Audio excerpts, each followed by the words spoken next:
I stream live on Twitch every single day at twitch.tv/itsaaronwl. Thank you. Hey, what's up, guys? It's Aaron, and we are doing a really quick, simple little guide that you guys should do before Witch Queen launches on February 22nd. I don't want to waste too much of your time, so we're going to try to get right into this. And I think I have some good tips for you guys, something you can do to just make sure that you're ahead of the curve when Witch Queen drops. Let's get into the first thing. Okay, so the next thing you're going to want to do is obviously save bounties. So as you can see here, these are going to be, in my opinion, the most important bounties that you could possibly save. There's two reasons for this. The biggest reason is that it is pinnacle gear. So once you hit the soft cap and you do all your powerfuls and then you need to start doing pinnacles, you'll be able to get 4 pinnacles right off the bat if you have 4, or let's say you have 8, or however many you have. You're going to be able to get that many pinnacles, and it's just going to boost you up a lot further. Plus, it's good XP.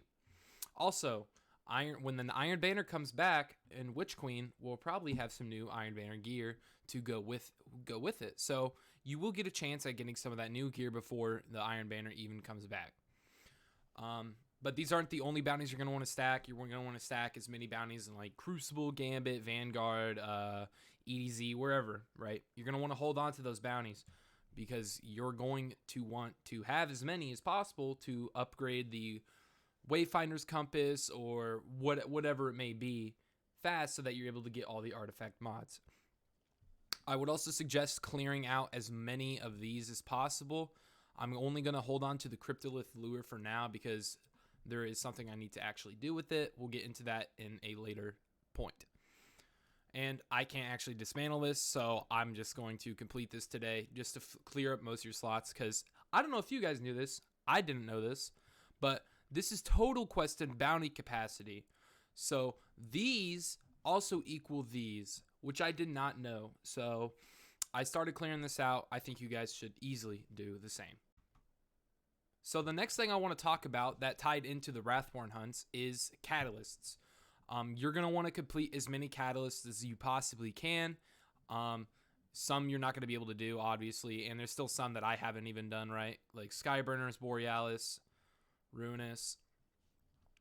But why do you want to do this? So the less catalysts that you have done that you still have, apparently, I don't know if this is true, but just bear with me.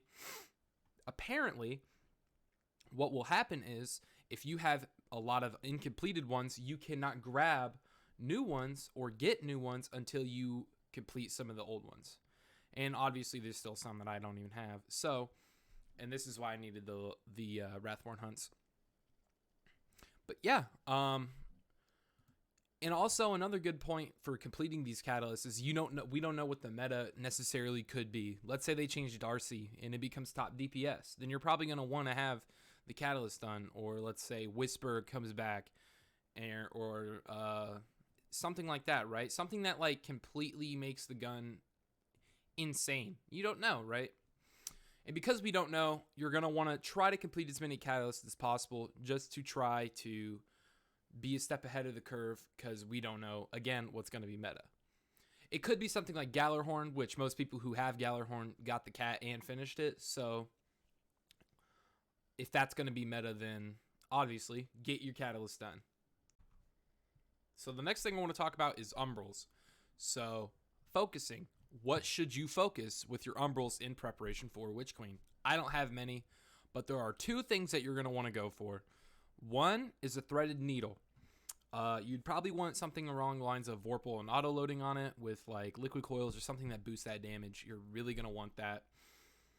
For one, it's good in this season, and who knows, linears are getting buffed all the time in PvE, so the damage potential could be really high. So definitely farm for that. And this one also, Tools as a Splicer, to try to get an ignition code with auto-loading Vorpal with Blinding Nades. That is one of the best GLs in the game right now, and it's definitely going to be worth your time if you grind for it. Just for fun, we're going to try to get a Threaded Needle here. We actually got one to drop. Let's see if it's any good. Not quite. It could have been definitely better. But we're looking for something along this line. Rabbit Hit Vorpal. Now, the barrels aren't great. That's why I don't have this one masterworked. I do use this one because the barrel is better, but you don't want rangefinder. Again, you would want auto loading. Even rapid hit works too. But something along those lines in order to get some top deeps. So let's talk about materials. So materials we're really looking at is enhancement prisms and ascendant shards and sometimes enhancement cores, but I have a good amount, so I'm not really too worried about that. But regardless, what you're going to want to do is masterwork gear in your vault that is an exotic for the purpose of storing shards. So why do you do this? So you can let them sit in your vault, but then you risk them getting deleted if something messes up or something like that. But let's say I have a Fellwinter's Helmet here. Like, this roll is not great for what I look for in stats. So I don't really see myself using this. So what I would do is I would masterwork this with the materials to save up ascendant shards. So let's say that I masterworked that and I had 10 and then I used 10, or I just didn't have any ascendant shards anymore. So what I would do is I would dismantle that and get ascendant shards and enhancement prisms back for dismantling it. This is just a way to store materials in the vault so that you will always have some even if you run out. So the next thing is about glimmer storage. So as we know, weapon crafting is coming. We all know that. But we don't know how much that's going to cost to, let's say, do a certain build or whatever. Maybe it's a lot of glimmer. You never know. Or something along those lines. Well, if you store these two items, you will be able to store glimmer in Witch Queen. The first one's a ship. It comes from Warmind. I actually don't have it. It's called Zavala's Authority. I missed out on this, but the one that you can still get, I'm pretty sure, that I actually have is called the Other Side. It is a Sparrow. As you can see, it costs 75,000 glimmer and 5 legendary shards.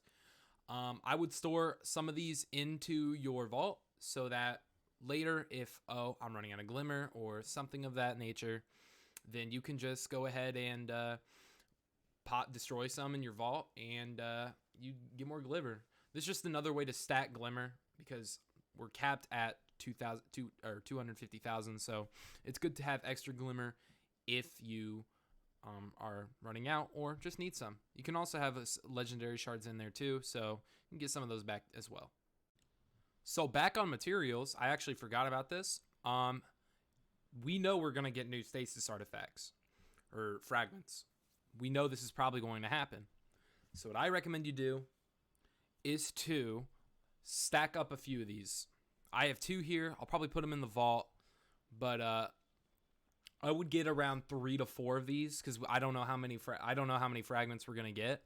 But this cuts down that farm time. So if there is in fact new artifacts, then you can just get them outright at the very start. Saves you a lot of time and a lot of pain, I'll tell you what.